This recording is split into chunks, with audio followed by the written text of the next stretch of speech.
ജാൻമീഡിയ ന്യൂസിലേക്ക് സ്വാഗതം.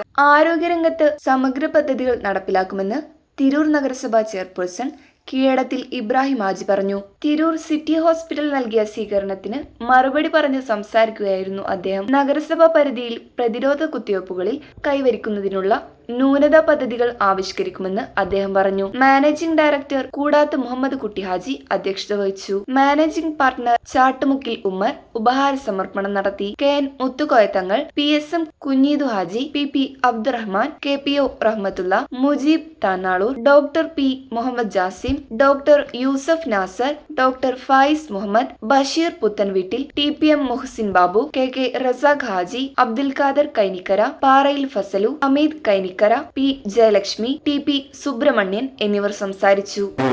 നഗരസഭയുടെ പിതാവായി വന്നിരിക്കുകയാണ്. പിതാവായിക്കൊണ്ടാണ് ഇപ്പോൾ ഇങ്ങോട്ട് എത്തിയിട്ടുള്ളത്. അദ്ദേഹത്തെ സംബന്ധിച്ചിടത്തോളം മതരംഗത്തായാലും രാഷ്ട്രീയ രംഗത്തായാലും സാമൂഹ്യ രംഗത്തായാലും ബിസിനസ് രംഗത്തായാലും ഏത് മേഖലയിലും എടുത്ത് പറയുമ്പോഴും ഇബ്രാഹിം അതിന്റെ ഒരു ലാൻഡ്മാർക്ക് തന്നെയാണ്. എന്നെ സംബന്ധിച്ചിടത്തോളം വ്യക്തിപരമായി ഇബ്രാഹിം വലിയൊരു അടുപ്പെനിക്കുണ്ട്. കാരണം ഞങ്ങൾ രണ്ടുപേരും 15 ദിവസം ഏകദേശം 6 രാജ്യങ്ങളിൽ ഒന്നിച്ച് യാത്ര ചെയ്യാനുള്ള അവസരം കിട്ടിയ ഒരു വ്യക്തിത്വം കൂടിയാണ്. നിങ്ങളെല്ലാവരും ഇവിടെ എത്തിച്ചേർന്നതിൽ വളരെയധികം സന്തോഷമുണ്ട്. തിരൂരിൻ്റെ പുതിയ ചെയർപേഴ്സണായി തിരഞ്ഞെടുത്ത ഇബ്രാഹിം അവർക്ക് സ്വീകരണം നൽകുന്ന ഈ ധന്യമുഹൂർത്തത്തിലാണ് നമ്മളിപ്പോൾ ഉള്ളത്. ഈ ഹോസ്പിറ്റലിൻ്റെ ആരംഭകാലം മുതൽ ഞങ്ങളുടെ അടുത്ത സഹായിയും ആയിരുന്നു അദ്ദേഹം. എല്ലാ കാലത്തും ഈ സ്ഥാപനത്തിൻ്റെ ഉയർച്ചയ്ക്ക് വേണ്ടി എല്ലാ സഹായ സഹകരണങ്ങളും ചെയ്തു തന്ന അദ്ദേഹത്തോടുള്ള നന്ദി വാക്കുകൾക്കും അപ്പുറത്താണ്. പരിപാടി നിയന്ത്രിക്കുന്നതിന് വേണ്ടി ഞങ്ങളുടെ മാനേജിംഗ് ഡയറക്ടർ മുഹമ്മദ് കുട്ടി ഹാജി അവർകളെ ക്ഷണിക്കുന്നു. നഗരസഭാ ചെയർ ഇബ്രാഹിം ഹാജിയുടെ ഞങ്ങളുടെ ഈ ഇളയ സ്വീകരിച്ചുകൊണ്ട് ഇവിടെ എത്തിപ്പെട്ടതും വളരെ പ്രയാസമുള്ളതും തിരക്കുള്ളതും ആർക്കും സമയമില്ലാത്ത ഈ അവസരത്തിലൂടെ കയറി വന്ന ഇബ്രാഹിം ഹാജി അവർക്ക് ഒരു സ്വീകരണം കൊടുക്കുക എന്നുള്ളതാണ്. ഇതിലും കൂടിയ മുത്തുകോയത്തങ്ങൾ, PSM ഇവരെല്ലാം എല്ലാവരും വളരെ തിരക്കുള്ളവരായിരുന്നു. കുറച്ചും കൂടി താമസമായിപ്പോയി. ഏതായാലും ശരി, ഈ സദസ്സിനെ മംഗളമാക്കി തരുന്നതിന് എല്ലാവരും പങ്കെടുത്തവർക്ക് എല്ലാവർക്കും അഭിനന്ദനങ്ങൾ. എനിക്ക് ഇവിടെ ഈ സ്വീകരണം അദ്ദേഹം യഥാർത്ഥത്തിൽ ഇത് നമ്മളൊരു സ്ഥാപനമാണ്. നമ്മളെ സ്ഥാപനത്തിൽ നമുക്ക് സ്വീകരണം തരണം. പക്ഷേ മമ്മൂട്ടിയേജ് വലിയ ആഗ്രഹിച്ച് അതിന് ഒന്ന് വിളിച്ചു പറഞ്ഞാൽ മതി. എന്നാലും അപ്പാവും എൻ്റെ അടുത്തൊക്കെ അവിടെ വന്ന് ടൈമൊക്കെ എടുത്ത് പോയതാണ്. വളരെ സന്തോഷമുണ്ട്. കാരണം വ്യാപാര വ്യവസായ രംഗത്ത് പ്രവർത്തിക്കുന്ന ആളുകളാണ് ഞങ്ങളൊക്കെ. മെഡിക്കൽ രംഗത്ത് ഞാനും പ്രവർത്തിക്കുന്നുണ്ട്. പ്രിയപ്പെട്ട മമ്മൂട്ടിയേജും ആ ടീമും വർക്ക് ചെയ്യുന്നുണ്ട്. മെഡിക്കൽ രംഗത്ത് ഇന്ന് തിരൂര് വളരെ അഭിമാനപൂർവ്വം കുതിച്ചുകൊണ്ടിരിക്കുകയാണ്. യഥാർത്ഥത്തിൽ നമുക്കാർക്കും സുഖട് വരാതിരിക്കട്ടെ, ഒരു ഡോക്ടറെ അടുത്ത് പോകാതിരിക്കട്ടെ എന്ന് നമ്മൾ ആഗ്രഹിച്ചിട്ടുണ്ടെങ്കിൽ പോലും ഓരോ ദിവസവും നമുക്കൊക്കെ ഒരു ഡോക്ടറെ കണ്ട് ചികിത്സിക്കേണ്ട അവസ്ഥയിലാണ് ഇന്ന് ലോകമെങ്ങും. ഭക്ഷണത്തിൻ്റെ രീതിയിലും മറ്റൊക്കെ പ്രയാസപ്പെട്ടുകൊണ്ട് ആളുകൾ ജീവിക്കുന്നത്. ഒരു ഹോസ്പിറ്റൽ എങ്ങനെ നടത്തണം, അതിൻ്റെ പ്രയാസങ്ങൾ എന്താണെന്ന് പൂർണ്ണമായും മനസ്സിലാക്കിയ ഒരാൾ എന്ന നിലക്ക് ദീർഘകാലം പ്രവാസി, ഇപ്പോഴും പ്രവാസിയാണ്. 50 വർഷത്തോളമായി പ്രവാസ ലോകത്ത്. ഈ ഡിസംബർ 24 ഞാൻ വിദേശി പ്രവാസിയായിട്ട് 50 കൊല്ലം പൂർത്തീകരിക്കണം. അപ്പം അങ്ങനെ പ്രവാസ ലോകത്ത് ജീവിച്ച് അവരുടെ അധ്വാനം ഒക്കെ ഈ നാടിനും സമൂഹത്തിനും മമ്മൂട്ടിയേജിനെ സംബന്ധിച്ചൊക്കെ സാധാരണക്കാരനെ ചേർത്ത് പിടിക്കുന്ന പ്രിയപ്പെട്ട കുഞ്ഞിതേജൊക്കെ ഇവിടെ ഇരിക്കുന്നുണ്ട്.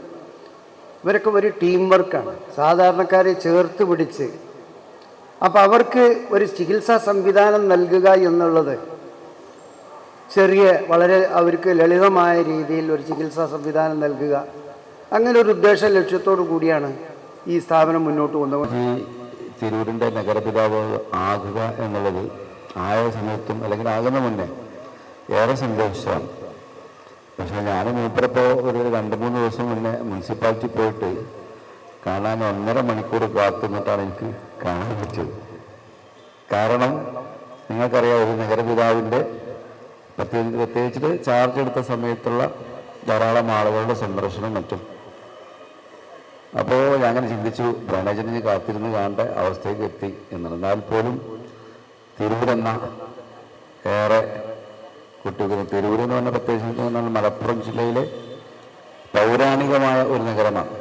മറ്റുള്ള നഗരങ്ങളെല്ലാം പിന്നീട് വന്നതാണ്.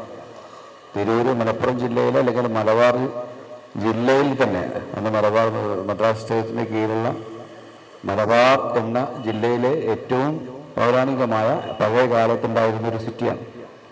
ആ സിറ്റിയുടെ നഗരപിതാവായിട്ടാണ് അദ്ദേഹം ഇവിടെ ചാർജ് ഏറ്റെടുത്തിട്ടുള്ളത്. വേദന തോന്നാത്ത ഒരു ആതുരാലയമാണ് ഈ സിറ്റി ഹോസ്പിറ്റൽ. കാലങ്ങളോളം ഇതിന് പ്രൗഢിയുണ്ട്. ഇബ്രാഹിം ഹാജി തൻ്റെ പ്രസംഗത്തിൽ സൂചിപ്പിച്ച ഹോസ്പിറ്റലുകളിലെ വിദേശ മൂലധന നിക്ഷേപം നമ്മൾ വളരെ പ്രാധാന്യത്തോടെ കാണേണ്ട ഒന്നാണ്. KKR എന്ന ഗ്രൂപ്പ് വലിയ രീതിയിലാണ് കോഴിക്കോട്ടെ 2 ഹോസ്പിറ്റലുകൾ വിലക്ക് വാങ്ങിയിട്ടുള്ളത്. 4 താങ്ങാളൂർക്കാർക്കുള്ള ഒരു വലിയ പ്രത്യേകത തിരൂരിൻ്റെ വാണിജ്യ രംഗത്ത് അതിൻ്റെ മുഖച്ഛായ മാറ്റുന്നതിൽ വലിയ പങ്ക് വഹിച്ചു എന്നുള്ളതാണ്. വ്യത്യസ്തമായ കെട്ടിടങ്ങൾ കൊണ്ട്, വ്യത്യസ്തമായ ബിസിനസ് കൊണ്ട് എല്ലാം വ്യത്യസ്തമാക്കപ്പെടുന്ന ഒരു സംഭവമാണ്. അതിൽ പെട്ടെന്നാണ് സിറ്റി ഹോസ്പിറ്റലൊക്കെ. ഇവിടെ നൽകുന്ന സ്വീകരണ ചടങ്ങ് നൽകുന്നത് നമ്മളൊക്കെ പ്രിയപ്പെട്ട ചെയർമാൻ ആയ, നമ്മളൊക്കെ പ്രിയപ്പെട്ട സുഹൃത്തുക്കളോ സഹോദരനൊക്കെ പറയാവുന്ന നമ്മൾ ഇബ്രാഹിം ഹാജിയാണ്. ഇബ്രാഹിം ഹാജി തിരൂരിലൊരു പുതിയ നൂതനമായ ആശയം തന്നെ കൊടുത്ത ഒരാളാണ്. അദ്ദേഹത്തിന് ഒരുപാട് കൺസെപ്റ്റുകൾ കൊടുത്ത ഒരാളാണ്. അപ്പൊ ഇങ്ങനെ ഒരു വ്യാപാര പ്രമുഖരുടെ നീണ്ട നിരയെ അഭിസംബോധന ചെയ്യാൻ അവസരം കിട്ടി എന്നത് എൻ്റെ ഏറ്റവും വലിയ സന്തോഷമാണ്. കൂടോത്ത് മുഹമ്മദ് കുട്ടി ഹാജിയും കേരളത്തിൽ ഇബ്രാഹിം ഹാജിയും ഇവർ നൽകിക്കൊണ്ടിരിക്കുന്ന സേവനങ്ങളെക്കുറിച്ച്, പാവപ്പെട്ടവൻ്റെ, പ്രയാസപ്പെടുന്നവൻ്റെ, ദുരിതമനുഭവിക്കുന്നവൻ്റെ കണ്ണീരൊപ്പുന്നതിന് വേണ്ടി ഈ 2 ഹാജിമാരും നടത്തിക്കൊണ്ടിരിക്കുന്ന സഹായവും സഹകരണവും ഇവിടെ എടുത്തു പറയാതിരിക്കാൻ നിവൃത്തിയില്ല. ഇത് ആരെങ്കിലും പറഞ്ഞു കേട്ടതോ കേട്ടറിഞ്ഞതോ അന്വേഷിച്ചറിഞ്ഞതോ ഒന്നുമല്ല. സ്വന്തം അനുഭവത്തിലൂടെയാണ്, എൻ്റെ സ്വന്തം അനുഭവത്തിലൂടെ മനസ്സിലാക്കാൻ കഴിഞ്ഞ കാര്യങ്ങളാണ് ഞാൻ ഈ പറയുന്നത്. സിറ്റി ഹോസ്പിറ്റലിന് എല്ലാവിധ അഭിവാദ്യങ്ങൾ അർപ്പിക്കുകയാണ്. ഇന്നിപ്പോൾ ഇവിടെ നമ്മളെ ഇബ്രാഹിം ഹാജി നമ്മളുടെ തിരൂരിൻ്റെ ചെയർപേഴ്സണായി അവരോധിക്കപ്പെട്ടു. അദ്ദേഹത്തിൻ്റെ പ്രത്യേകത എന്താ വെച്ചാൽ, സാധാരണ രീതിയിൽ നമ്മളെ കൗൺസിലറൊക്കെ സാധാരണക്കാരനാണ് ചെയ്യൽ. പക്ഷേ ഇബ്രാഹിം ഹാജിയെ സംബന്ധിച്ചിടത്തോളം അദ്ദേഹം വിദ്യാഭ്യാസ, ആരോഗ്യ, സാമൂഹ്യ, സാംസ്കാരിക രംഗത്ത് ഒട്ടനവധി കാലമായി പ്രവർത്തിക്കുന്ന ഒരു വ്യക്തിത്വത്തിൻ്റെ ഉടമയാണ്. അപ്പോൾ അദ്ദേഹം വളരെയധികം എക്സ്പീരിയൻസ്ഡ് ഉള്ള ആളാണ്. മറ്റുള്ളതൊക്കെ അവർ വന്നിട്ട് എക്സ്പീരിയൻസ് ആവലാണ്. വിദ്യാഭ്യാസ രംഗത്ത് അദ്ദേഹത്തിൻ്റെ സ്കൂൾ ഇവിടെ പ്രവർത്തിക്കുന്നുണ്ട്. അതുപോലെ തന്നെ ആരോഗ്യ മേഖലയിൽ ഒത്തിരി വർഷമായി പ്രവർത്തിക്കുന്ന ഒരു വ്യക്തിത്വമാണ്. ഏതായാലും ഈ സിറ്റി ഹോസ്പിറ്റലിൽ അദ്ദേഹത്തിൻ്റെ ഒരു സ്വീകരണം ഒരുക്കിയതിൽ റെസിഡൻസ് അസോസിയേഷൻ്റെ എല്ലാവിധ അഭിനന്ദനങ്ങളും അർപ്പിക്കുകയാണ്. മോമകൂട്ടിയാജി, അതുപോലെ യാവോജി, പരേതന യാവോജിൻ്റെ മകൻ, വെള്ള ഷർട്ട് ഇട്ട് അതിൻ്റേതായിട്ടുള്ള ശൈലിയിൽ ഇന്നാൾ സ്റ്റേജിലിരിക്കുന്ന ഉമർ സാഹിബ്, ഭാനു, ജയചേച്ചി, അതും റിട്ടയർ, ഗീത ചേച്ചി ഇന്ന് ഇവിടെ അവാർഡ് കൊടുത്തു. ഞാൻ കൂടുതലായിട്ടൊന്നും പറയുന്നില്ല. വർഷങ്ങളായി ആതുര ശുശ്രൂഷ രംഗത്ത് മികച്ച രീതിയിൽ പ്രവർത്തിക്കുന്ന ഈ സിറ്റി ഹോസ്പിറ്റൽ ഇവിടെ പല ചടങ്ങുകളും ഞാനിവിടെ പങ്കെടുത്തിട്ടുണ്ട്. ഡോക്ടർമാരൊക്കെ നമ്മുടെ സുഹൃത്തുക്കളാണ്. വളരെ സന്തോഷമുണ്ട്. അവരൊക്കെ ഇബ്രാഹിം ഹാജി ആയാലും KSM ഹാജി, നമ്മുടെ മുത്തങ്ങളൊക്കെ പ്രവാസി ജീവിതത്തിലൂടെ വലിയ ഉയരങ്ങൾ എത്തിയ ആളുകളാണ്. സ്വന്തമായി സ്വയപ്രയത്നത്തിലൂടെ, കഠിനാധ്വാനത്തിലൂടെ അവരൊക്കെ വലിയ രീതിയിൽ എത്തുമ്പോൾ തന്നെ ഇപ്പോൾ അവർ ഇബ്രാഹിം ഹാജി പറഞ്ഞ പോലെ സാധാരണക്കാരെ ചേർത്ത് പിടിച്ചുകൊണ്ടാണ് അവരിപ്പോഴും നിന്നിട്ടുള്ളത്. അഖണ്ഡമായ ആദരവും ആശംസകളും അറിയിപ്പിക്കുന്നു. നന്ദി, നമസ്കാരം. അതേപോലെ ഹോട്ടൽ റെസ്റ്റോറൻറ്റ് അസോസിയേഷൻ സംസ്ഥാന ഓർഗനൈസേഷൻ സെക്രട്ടറി PP അത്തറൻ സാഹിബ് അവർ ഈ പരിപാടിയിൽ പങ്കെടുത്ത എല്ലാവർക്കും എൻ്റെ ഹൃദയത്തിൻ്റെ ഭാഷയിൽ നന്ദി അറിയിച്ചുകൊണ്ട് ഞാൻ നിർത്തുന്നു. Media news, Tirur.